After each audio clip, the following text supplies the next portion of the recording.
Well, I think it's time to make a film about colour now.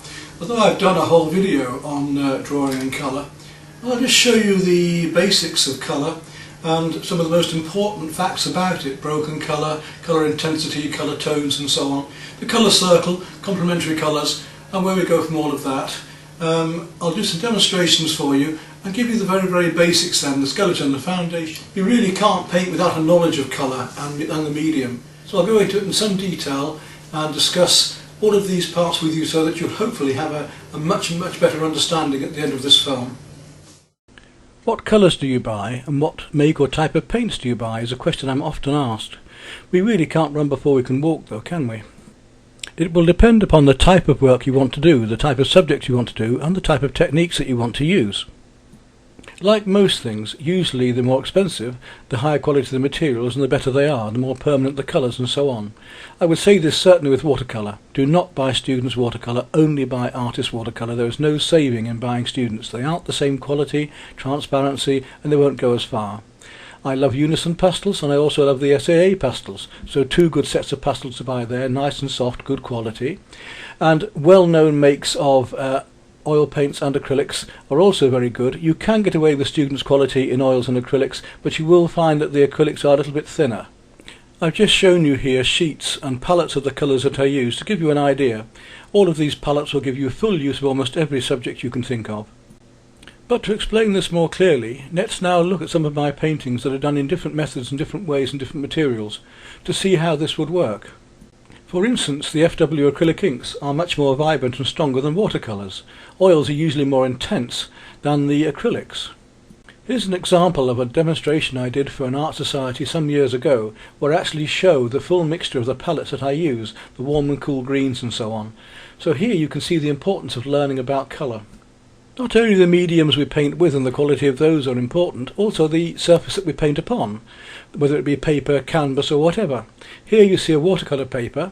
It's a quality watercolour paper, £140 knot. This is a smooth watercolour paper.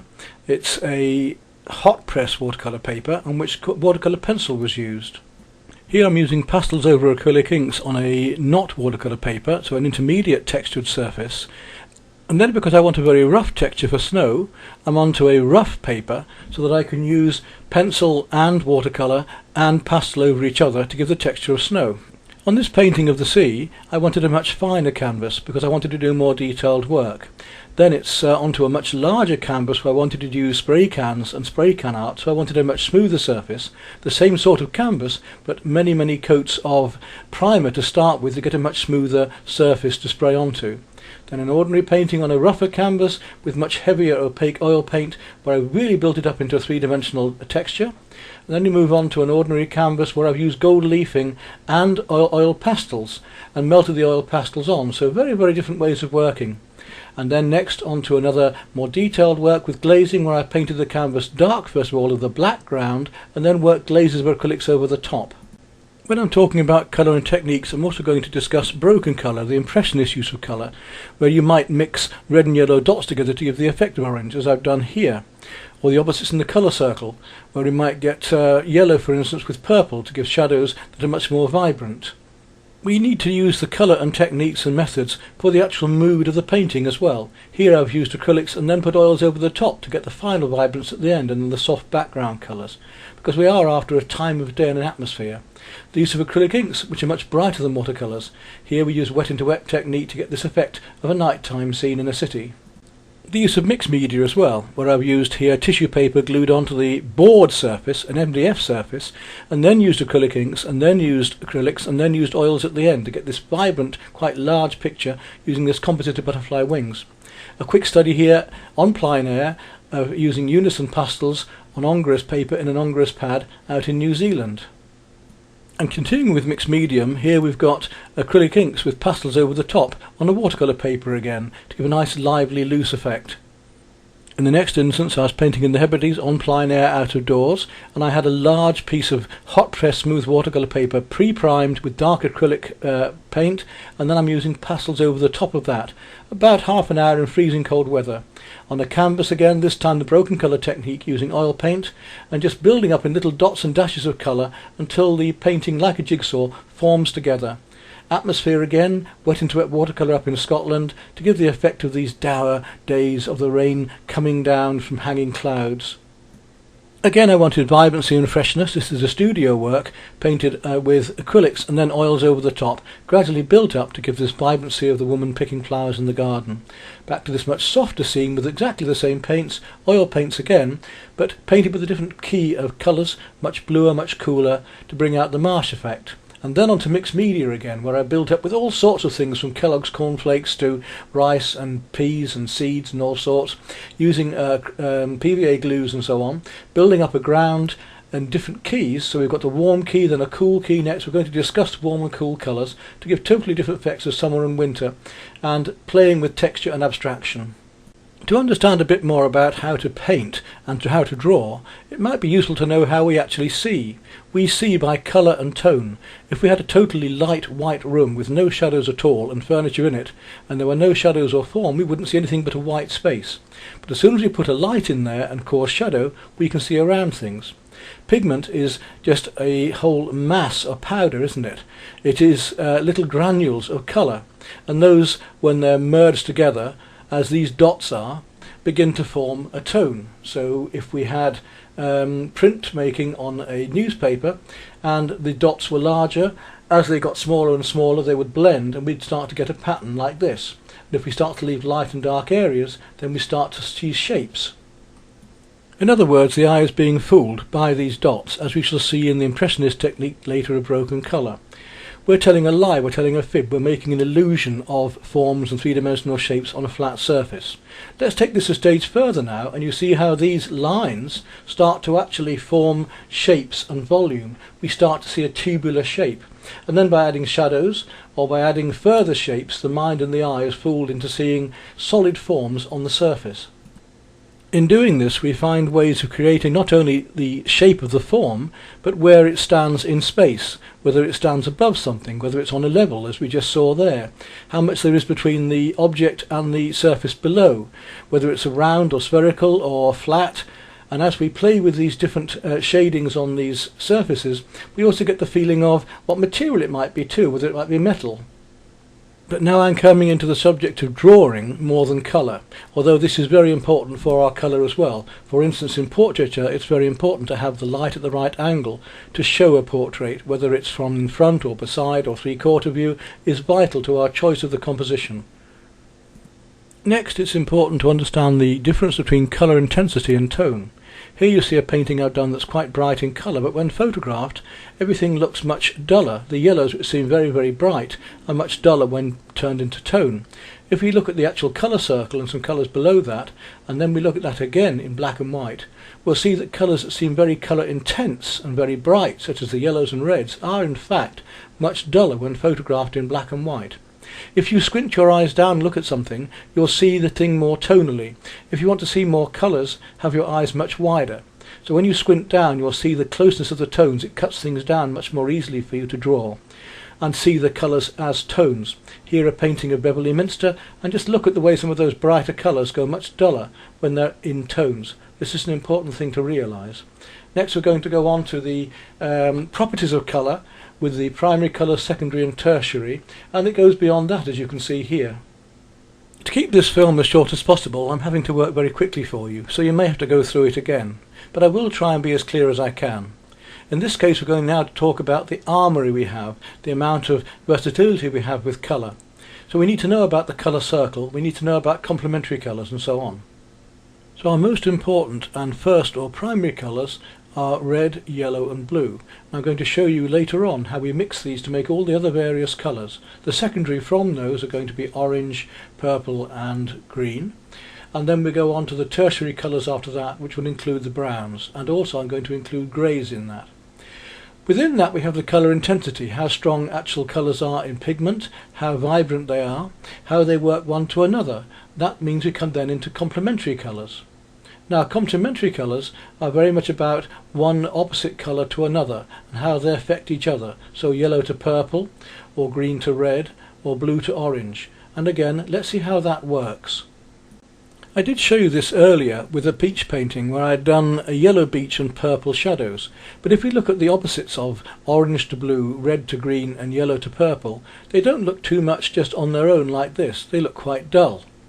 If we want to paint somebody with a fluorescent jacket on the beach or on a road or something, then we can't use fluorescent paint. We're going to have to use colours of warms and cools and the opposites in the colour circle to work for us.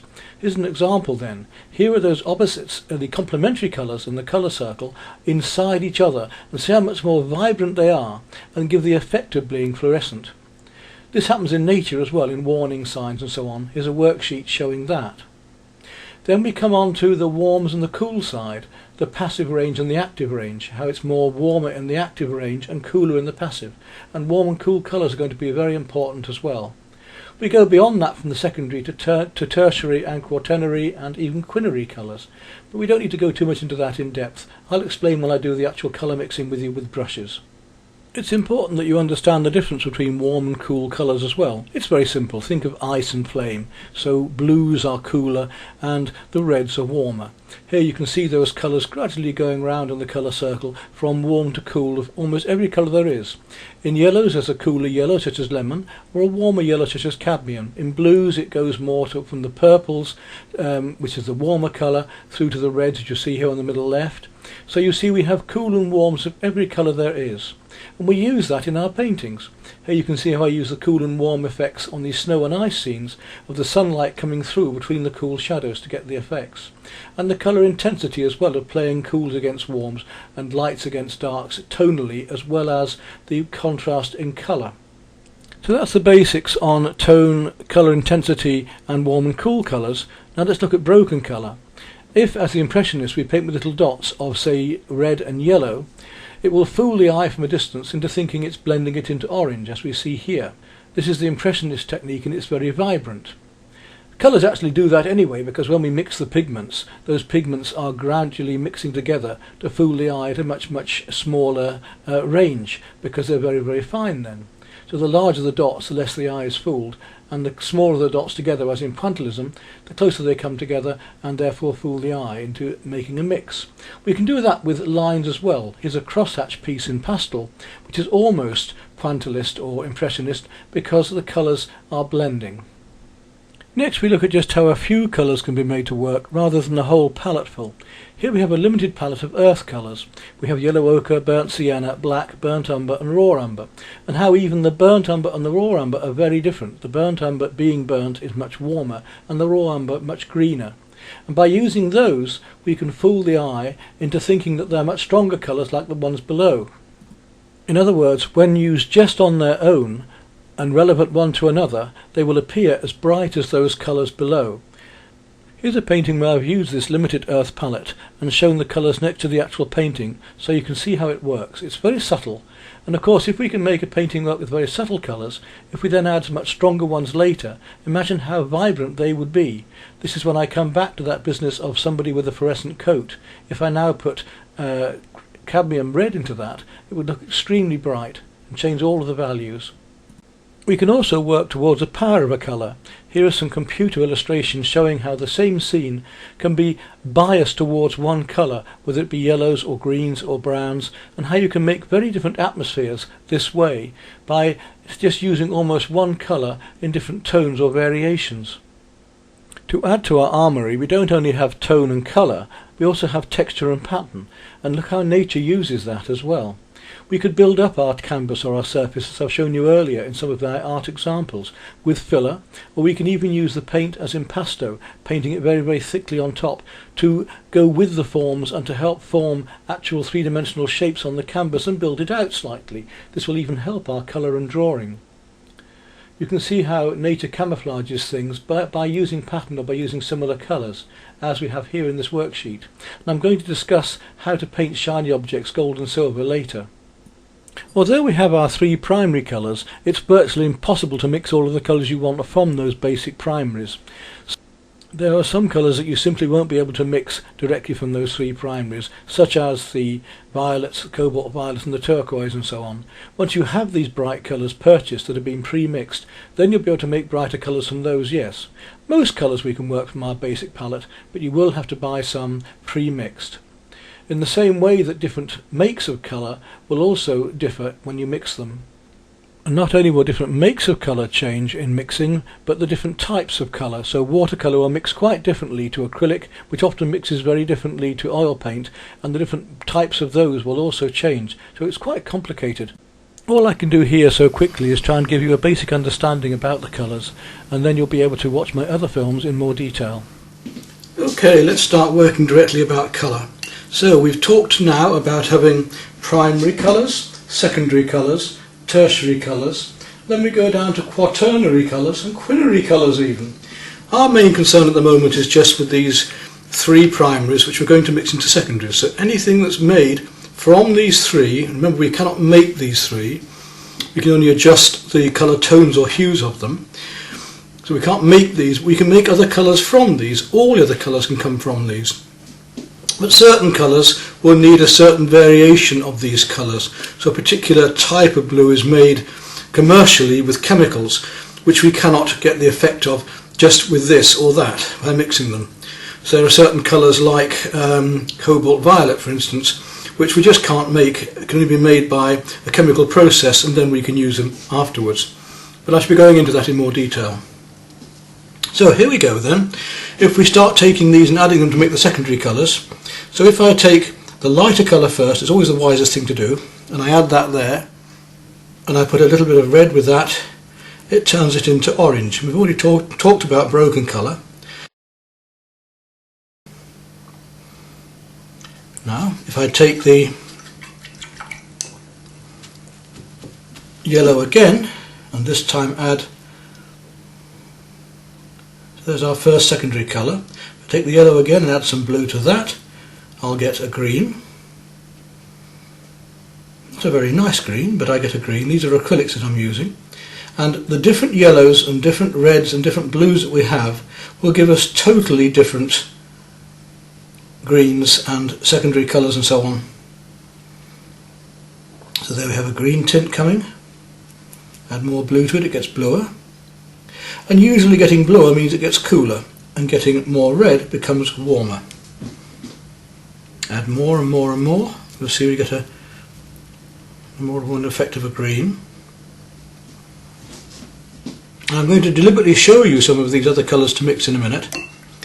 Now we'll try and make a purple, and it's not easy making a purple, it depends what red and blues we've got. So usually we need to rely on the tubes from the colours from the tubes to make something like a purple or a mauve. But if we take blue and a little bit of red, then we'll get a mauve effect. Look, there's our mauve. So there's just some of our secondary colours. Now, if we mix all three, we should get a brown. So if I take all of these, red, blue, and a bit of yellow, then I will get a brown depending on the mixtures that I make. And there's a sort of brown colour coming now. And that will also depend, and very similar to the mixtures of those secondary colours already made. So therefore if I mix orange and blue I should get brown. If I mix orange and green I should get a brown, and so on. And to say depending upon the red and depending upon the blue that you're using as to how brown it's going to be. So you can see a type of brown coming there, rather reddy brown, a bit more yellow perhaps. And that will give us our browns. Now I think for making greys, one of our best ways is to add blue and brown together with white, rather than using black. I'll demonstrate what I mean. Right, I've now added to my palette here. I've got some black and some white here, and I have some Prussian blue over here. Now if I just use the black, you can see it's very flat and very dark, and a little bit of white to that, and we'll start to make some grey. Just look how sooty that grey is. Now if I want to make darks, normally I tend to mix colours, because in my view as an impressionist, wherever there is light there has to be some colour, because the light will be blue light or pink light or whatever, and even white or black will then be reflecting that colour, and it'll be a darker shade of the colour or lighter shade of the colour or whatever. Anyway, by the by, let's take some of the deepest blue here, the Prussian blue. It should be even darker in oil paint. These acrylics are a little bit lighter, and I'm going to add a little bit of warm to that. So I'm going to come down to my palette now and add a little bit of this umber here, this burnt umber, to it, and look how dark that makes it. It's almost the same as the black, but it's much more vibrant. So a bit more brown, and I can go a warmer black, and more blue, and it stays a cooler black. Right, there we are. Look, there's the black and there's the more vibrant one. Now if I add some white to that, then we can get a nice cool grey.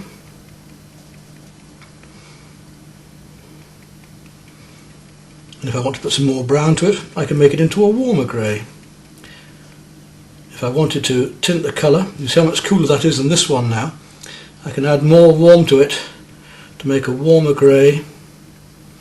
And we start to just think about how many greys we could make, because with the variety of the whole palette, with all my various blues and browns and other tints, we could make a whole variety of different greys just with the deepest blues or blues and a brown.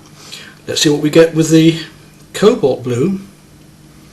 Add a little bit of the brown. And as I say, in oil paints the colours are much stronger, so this will be working better. Let's see how dark we go with that. Still very dark. Add some white to it, and we start to get a nice warm grey there. So a different grey again. Isn't far off that one. If I wanted it a bit warmer, I could add a bit more. And also remember, of course, that a little bit of red into it now, look. And that's very close to that grey. So that black, in fact, is a very warm colour, very warm grey. Now the greys can be made then with almost any variation of the three secondary colours, the brown and the blue basically, because it's three colours to make the brown, red, yellow and blue, but with a little bit more blue and white we turn it into a grey. So with the deepest blues and your browns you can make some beautiful greys. There are other ways as well. I'm just going to show you now, as near as I can do it, that you can use something like alizarin crimson and viridian green to make a wonderful grey as well. Let's just see if it'll do it with these acrylics. It is a different green, it's not quite as dark as viridian, and different red, but we'll just see. Blend that into there, you see we're getting a lovely rich grey, purple grey coming already. Now with that some white, and look at that beautiful grey we get there. Very greeny grey. You can see the difference in all of these greys across now. And by adding more viridian or more alizarin I could change that grey to warmer or cooler. So we can work from very, very cool greys. If I say this one again, let's take our brown and blue again. Take the blue and a little bit of the brown, and we're going to make a much bluer grey this time, with far more blue into it. You see the very blue grey we get there now. So we can have a variation for your skies of all these different sorts of greys by using red, yellow and blue to adjust your greys with white, not the black. I'm not saying black doesn't have a place, and we're discussing that with a limited palette. Now greens. Such a variety of different greens. We've already seen that green is being made from blue and yellow. If we just take a couple of palette greens here, look at that beautiful bright one there, then this deeper one we were using just now there, then there's a turquoise green here, then we come down to the blues. And if I were to use the man-made blues with the yellows, let's just see what happens with that. I'm going to take a stroke of lemon yellow right across here, I'm going to just mix into that some of these different blues. Here's some cerulean mixed in with it, which makes you a lovely light bluey green. Take the next blue down, which is the cobalt we've just been using. That gives me this one, much more bluey green. We'll take some ultramarine now and mix that in. Gives me a really blue green. And now we'll take some of that Prussian blue. Look at that depth. And we can start to make things warmer. I'll take now a different yellow. Let's take some chrome yellow, come across. This is a much warmer yellow. And we'll do the same thing. Take a little bit of that cerulean blue and a much warmer green is being achieved. Up next to our cobalt again, and then to our ultramarine. You can see the difference in that. Won't bother with the Prussian. Now I'm going to go to a much warmer yellow still, and to take some yellow ochre. This acrylic paint is a bit jelly-like, but it's doing the job to show us what's happening. So some yellow ochre, and we'll mix the blue into that. We'll take the cerulean first of all. Gives us a very warm green, almost a browny green. Then we'll take some cobalt. Then we'll take some ultramarine. And then we'll take some Prussian finally.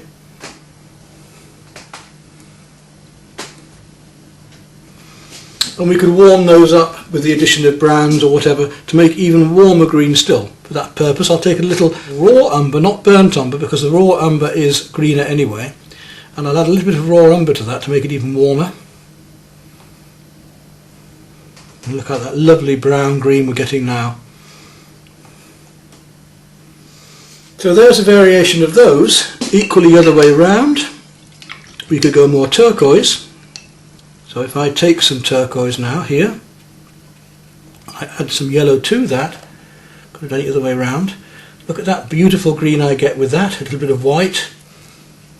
And we get these beautiful turquoise greens. And if you can't quite see that, then I'll put some very light cerulean next to it, and look how turquoise that is, how green that is. You can see it by comparison then. So there we have the primary colours, the secondary colours, and now we're working into the tertiary colours, which will be the purples, the browns, and the different greens. Beyond that we go into the quaternary and the quinary, and then we're going to plum greys, plums, buffs, grey browns, and so on. Basic colour making. So let's go back to that example I gave where I used different warm and cool greens and the varieties of blues as well. And now you'll understand it perhaps more clearly. You can see here the mixtures of greens that I've done and the varieties of browns, and how I've used those warm and cool colours together on this scene to get the effect of light and vibrancy shining through this Scottish woodland.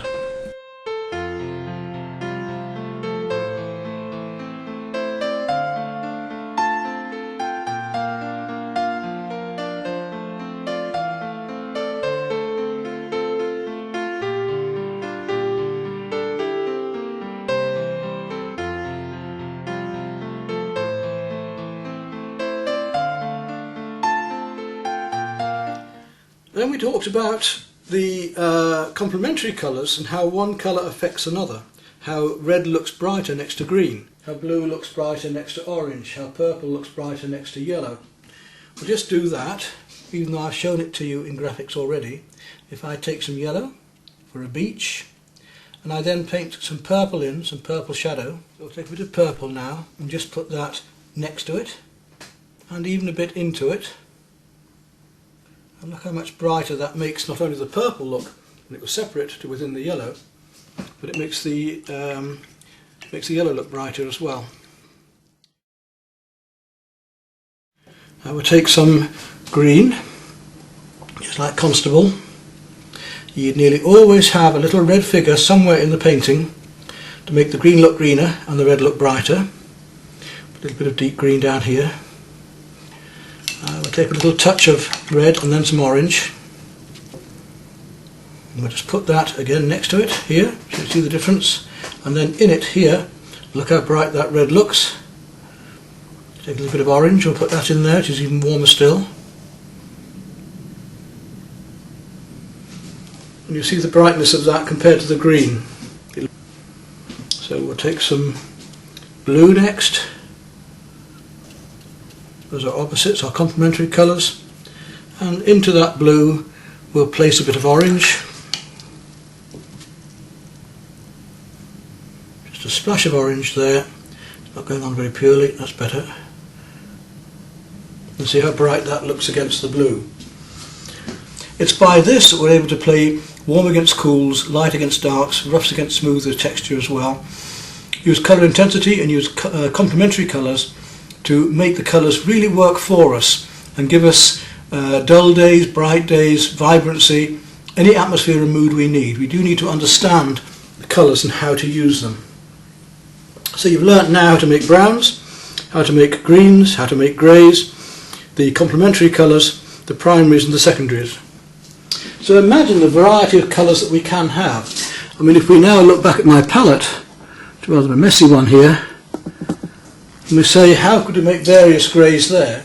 If we said we're going to make brown with the red, yellow and blue, and look how many blues we've got and variations of blues, and how many reds and how many yellows, and the variations of the browns and the blue, grey, browns that we can make, or colours we can make, and then add white to make a whole plethora of different greys.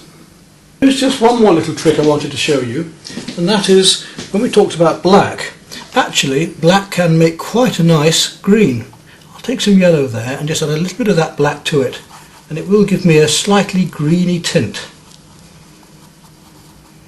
Rather mucky one, because black does make things sooty. It doesn't look very green compared to that, but it is, and especially in oil paint, it is very slightly green. Amongst the questions I get asked so often are, what colours do I use for a certain purpose? How do I make gold? How do I make silver? How do I make flesh colours? How do I make sand? How do I make skies? There's no one simple answer to that, because each effect of light will be a different set of colours. The flesh will be reflecting colours around it. If there's flowers underneath somebody's face, they'll be reflecting on the skin, and so on, a bit like they say about buttercups and shiny yellow skin. So one colour affects another, and it's the effect of light that you want as well. Whether you want a very low-key palette, whether you want a very dull day, whether you want a very bright sunny day. If it's a bright sunny day, then as you see here, the tones are much further apart. We have much darker tones and lighter tones for a very bright sunny day. On a soft cloudy day, then the tones are being much closer and much duller. I tend to paint about the time of day, the moment, the mood, the atmosphere, so I tend to choose different palettes and different sets of colours for each different painting. And in landscape I try and choose the palette to suit the landscape and the place that I am, so that Bridlington would look very different to painting in the south of France, or in Quebec, or wherever. Each place will have its own set of colours and own values, and we'll get the atmosphere of the actual place. I remember one professional artist who worked up in Whitby liked his work very much, and the work reflected the light and colour and atmosphere of Whitby. But when I saw his paintings done across in Italy and in Venice and so on, the light was exactly the same, the palette was exactly the same, and I wouldn't have known it wasn't painted, apart from the images, in Whitby. A shame.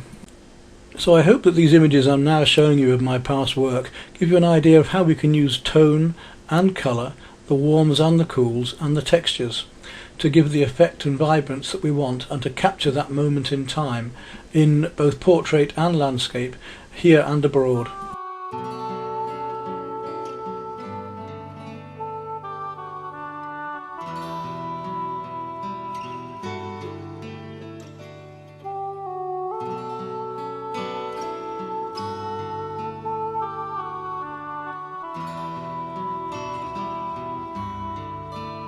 Now back to your question about vibrant colours, silvers and golds, and how to get the effect of fluorescence. Here you see with the eyes, those very strong warm colours painted against the cools, and the opposites going on there.